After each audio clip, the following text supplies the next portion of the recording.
The impossible odds.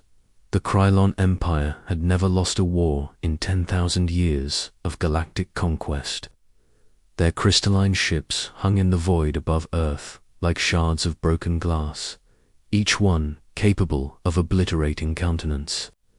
Admiral Vector observed the blue planet through his compound eyes, his mandibles clicking with amusement.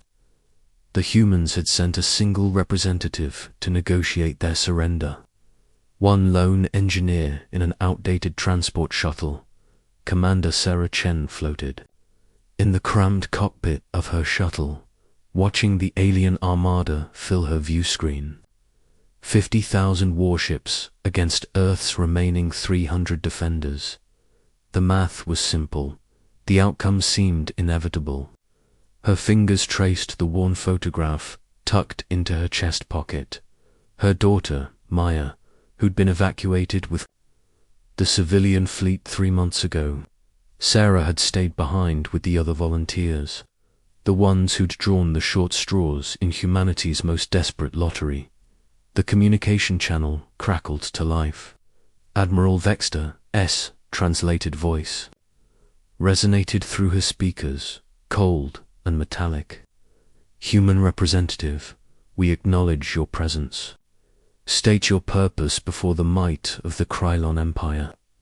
Sarah took a deep breath, steadying her nerves. She was 43 years old, had spent 20 years in the Earth Defense Corps as a combat engineer.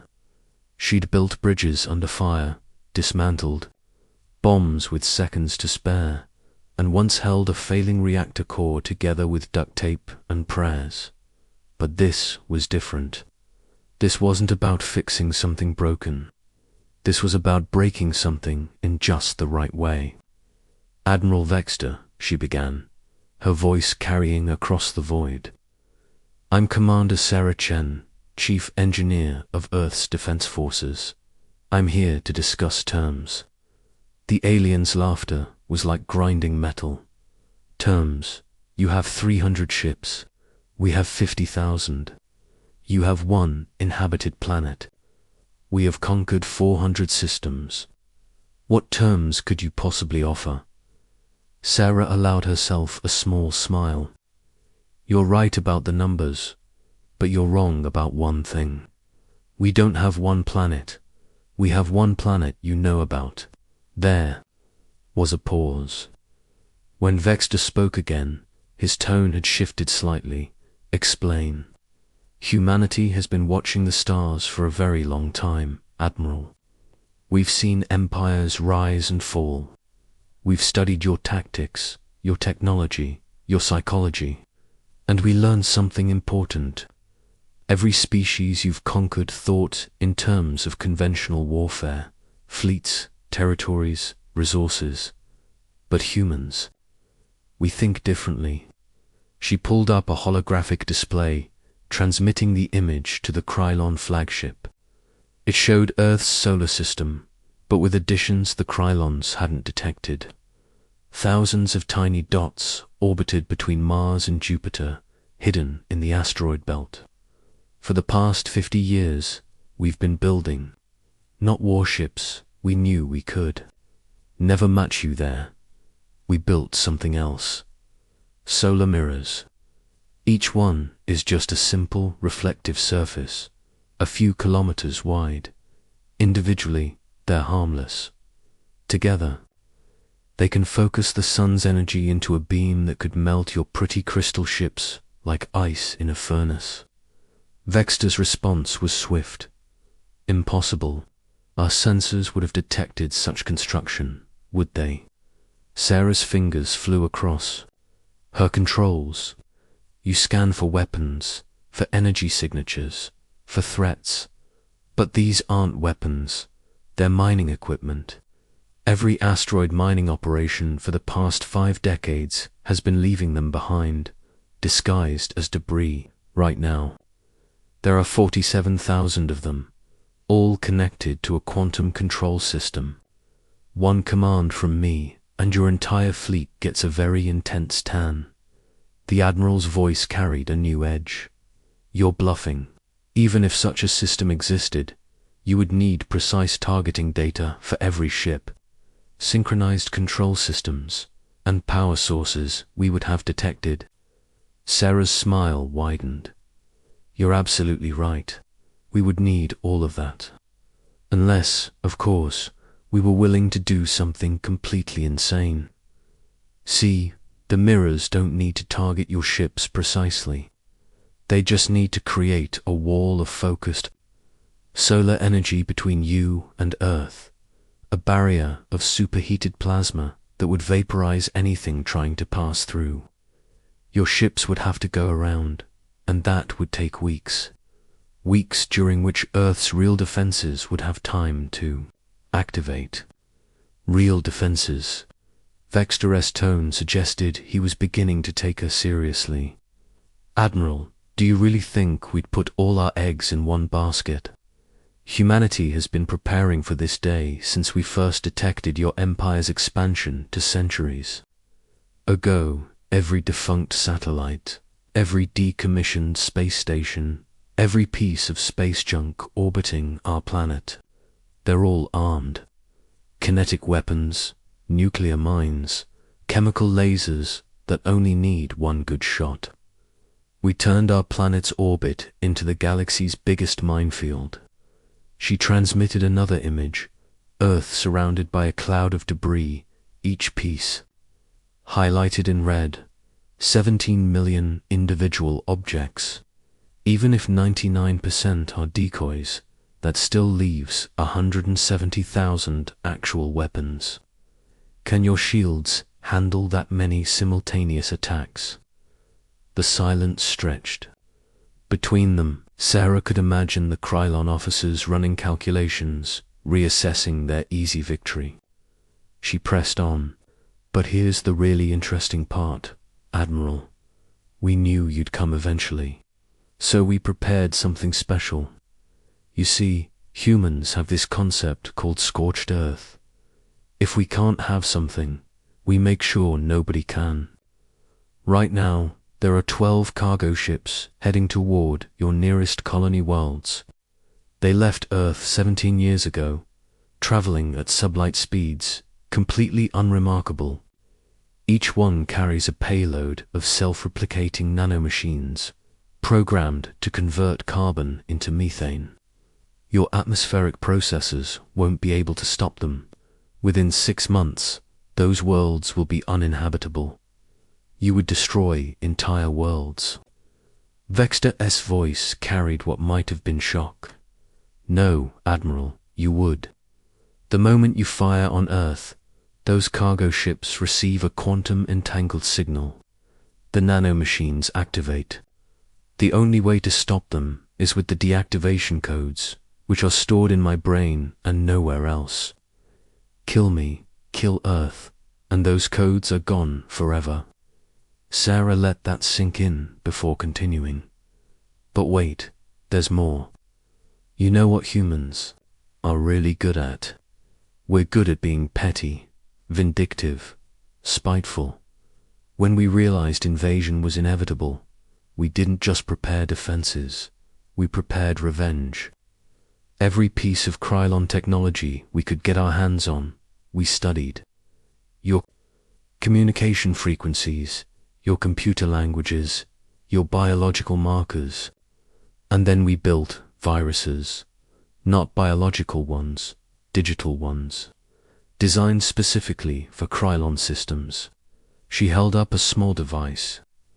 This transmitter has been broadcasting for the last hour, ever since I entered your fleet's communication range. A carrier wave hidden in the background radiation, uploading itself into every system that receives it. It's not active yet. Think of it as insurance. But if Earth falls, if humanity ends, this virus will activate. It will spread through your entire empire's network, corrupting navigation data, life support protocols, weapon targeting systems. Your empire won't die quickly, Admiral. It will die slowly, in chaos and confusion, as every system fails one by one. The Krylon fleet hung motionless in space. Sarah could see smaller ships moving, probably scanning for the threats she'd described. She knew they'd find some of them, enough to realize she wasn't entirely bluffing. The beauty of the plan was that it didn't matter if everything was true. It only mattered that enough of it was true to make them hesitate. "You ask for terms," Vexter finally said. "What terms could there be? You threaten mutual destruction." "No," Sarah corrected. "I offer mutual survival. Leave Earth alone. Remove us from your conquest lists. In return, we deactivate the Nanomacini cargo ships, we don't trigger the solar mirror array, and we keep our viruses dormant. You keep your empire, we keep our world, everyone lives. And if we refuse, if we call your bluff," Sarah's expression hardened, "then you'll learn what 8 billion humans are willing to do when faced with extinction. We're not like the other species you've conquered, Admiral. We don't fight for glory or honor or resources. We fight for spite. We fight to make sure that if we go down, we take everyone with us. Your empire conquered 400 systems by being stronger, but strength doesn't matter when your opponent is willing to flip the board rather than lose the game." She could see activity on the Krylon ships, weapons powering up, shields reinforcing. They were preparing to attack anyway. Sarah's hand moved to the control panel, finger hovering over a red button. "Admiral, I need to tell you one more thing. Everything I've told you, it's all true, but I left out one detail.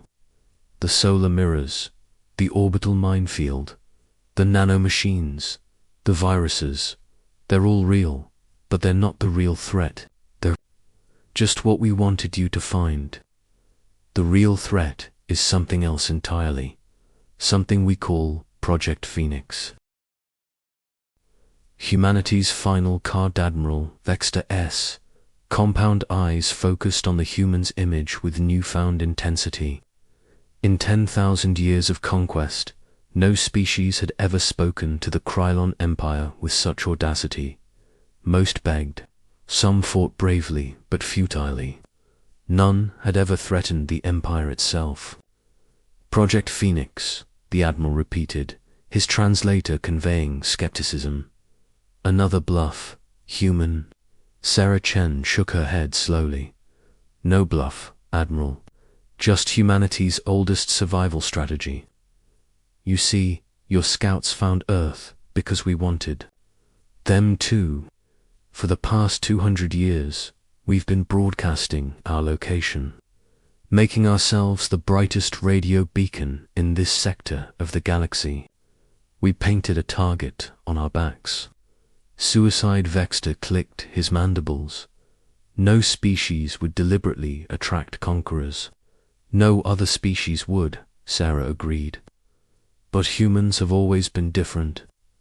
We knew contact with an aggressive empire was inevitable, so we controlled when and how it happened. While you were watching Earth, focusing all your attention on this one small blue world, you never noticed what was happening in the dark spaces between stars. She transmitted a new image, a map of the local galactic region, but with additions the Krylons had never detected. Hundreds of faint points of light scattered across seemingly empty space. "Generation ships," Sarah explained, "hidden in the void, powered down to minimal life support, invisible to your senses. Each one carrying 1 million humans in cryogenic suspension. They've been out there for decades, waiting. But that's not the interesting part. The interesting part is what else they're carrying." The Admiral's tactical staff was frantically analyzing the data, trying to verify the humans' claims. Sarah didn't give them time to finish. Every generation ship is also a factory. For the past 30 years, they've been converting cosmic dust and microasteroids into something special. Not weapons, not in the traditional sense. Something much simpler and much worse. relativistic kill vehicles. Chunks of metal and rock, accelerated to 99% of light speed, aimed at every Krylon world, every space station, every fleet base. Right now, there are 12,000 of them in flight. They're invisible, just dead mass moving through space, no energy signature, no way to track them until they're seconds away from impact. Impossible, Vexter's voice carried the first hints of genuine concern. The energy requirements alone would be massive if we did it all at once. Sarah interrupted, but we didn't. Each ship has been launching one vehicle every month for 30 years. Small ones, no bigger than this shuttle. But at relativistic speeds, size doesn't matter. Einstein does. Each impact would release energy equivalent to 1,000 fusion bombs. Your world's shields are designed to stop energy weapons and missiles, not simple kinetic impacts at light speed. She pulled up a timeline on her display. The first wave hits in 17 days. Your homeworld, your 3 primary fleet bases, your 12 main agricultural worlds. The second wave arrives a week later. 47 military installations and shipping hubs. The third wave, the week after that, and so on. We mapped your entire empire, Admiral. Every world, every station, every strategic asset, and we threw rocks at all of them. The bridge of the Krylon flagship erupted in activity. Officers were shouting, calculations were being run, trajectories analyzed. Sarah waited patiently. She knew what they would find, or rather, what they wouldn't find. Detecting something moving at near light speed when you didn't know where to look was essentially impossible. But here's where it gets interesting, she continued, once the initial panic had subsided. Those aren't even the real threat. They're just to get your attention, to make you pull your fleets back to defend your worlds. The real threat is the generation ships themselves, because they're not just carrying refugees and factories. They're carrying something else. Something we discovered quite by accident 50 years ago. She transmitted another file, technical specifications that made the Krylon science officers recoil. Quantum consciousness transfer, Sarah said simply. We learned how to copy human consciousness into quantum substrates. Every person on Earth, every human alive, has been backed up. Our bodies might die, but our minds, they're already distributed across 1,000 hidden servers throughout the galaxy. Kill Earth, and 8 billion angry human consciousnesses activate. In bodies we've been growing in those generation ships. Bodies modified for space. Bodies that don't need air, that can survive in vacuum, that can interface directly with technology. You're describing abominations, Vexter's translator conveyed. Disgust. We're describing survival, Sarah countered. But even that's not the real secret. The real secret is that we already did it. 3 years ago, every human on Earth, we're all copies. The originals evacuated years ago to locations you'll never find. This Earth you're threatening, it's bait, a honey trap. 8 billion volunteers who copied ourselves to give humanity time to escape and scatter across the galaxy. The silence that followed was profound. Sarah could see the Krylon fleet beginning to reform, ships pulling back, defensive formations. Emerging, they were scared. Good, you want proof? She asked. Without waiting for an answer, she drew a knife from her belt and drove it into her own chest. The Krylon bridge erupted in chaos as she slumped forward, blood floating in the zero. Gravity. For 30 seconds, she was still. Then she sat up, pulled the knife out, and the wound sealed itself with silvery nanomachines. Quantum consciousness backup with rapid regeneration, she explained calmly. Every human on Earth has it now. Kill us, and we come back. Destroy our world, and we come back somewhere else. Fight us for a year, a decade, a century, and we keep coming back. We've made ourselves unkillable, Admiral, not through strength, but through redundancy. This is madness. Vexter finally spoke. This is humanity, Sarah corrected. We're the species that split the atom out of curiosity. We're the ones who went to our moon in a tin can held together with math and determination. We infected ourselves with weakened diseases to become immune. We poison ourselves with radiation to cure cancer. Madness, Admiral. Madness is our survival strategy. She leaned forward, her eyes locked on the visual sensor. But here's the offer. The same offer as before. Leave Earth alone. Leave humanity alone, and all of this stops. The relativistic weapons get self-destruct signals. The generation ships go dark forever. The nanomachines shut down. The viruses delete themselves. We all pretend this never happened, and the galaxy spins on. And if we refuse, then you'll face something no empire in galactic history has ever faced. A species that cannot be conquered. Because we've already conquered ourselves. A people who cannot be defeated because we've made defeat meaningless. An enemy that gets stronger every time you kill us because death just makes us angry. Sarah brought up one final display, a countdown timer showing 17 days. You have until the first relativistic weapons hit to decide. Fight us, and even if you win, you lose everything. Your empire will spend the next 1,000 years fighting human ghosts, human copies, human remnants scattered across the galaxy like a virus. Or make peace and keep your empire intact. Your choice, Admiral. The command channel went quiet. Sarah could see the Krylon fleet beginning to move, not toward Earth, but away. Ships were forming jump formations, preparing to leave. She waited, finally. Vexter spoke. The Krylon Empire accepts your terms. Earth will be removed from our conquest. Protocols? A formal non-aggression pact will be drafted. Sarah nodded, her expression never changing. Wise choice, Admiral. Send the treaty to these coordinates. You have 17 days. The Krylon fleet jumped away in flashes of light, leaving Earth's orbit empty except for the debris of old battles and one small shuttle. Sarah slumped in her chair, exhaustion finally hitting her. She reached for her communicator. Control, this is Chen. They bought it. They're gone. The voice that answered was filled with relief.